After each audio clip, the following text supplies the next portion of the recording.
খাদান এখন most anticipated Indian ছবি। Hi, this is Hostolipi originals. এখন আপনাদের সাথে খাদানের দুটো আপডেট নিয়ে আলোচনা করব।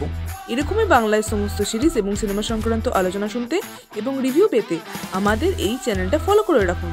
তাহলে চলুন ভিডিওটা শুরু করছি।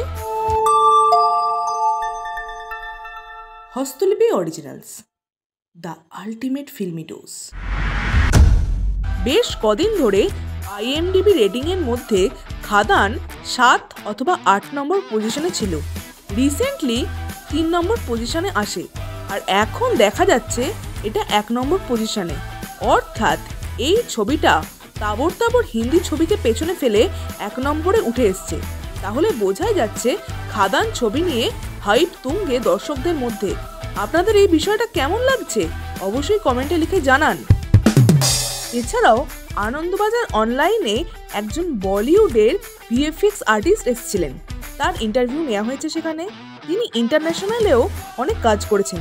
তিনি বলেছেন বাংলায় খাদানের যে VFX হতে চলেছে সেটা ইন্টারন্যাশনাল লেভেলের। তার মুখ থেকে এই ধরনের কথা শোনা বিশাল ব্যাপার। তো খাদানের VFX দারুণ কিছু হতে চলেছে, সেটাই আমরা বুঝতে পারছি। এই দুটো আপডেট নিয়ে আপনাদের কি বক্তব্য অবশ্যই কমেন্টে লিখে জানান, আর আমাদের এই ভিডিওটা লাইক করতে মিস করবেন না প্লিজ।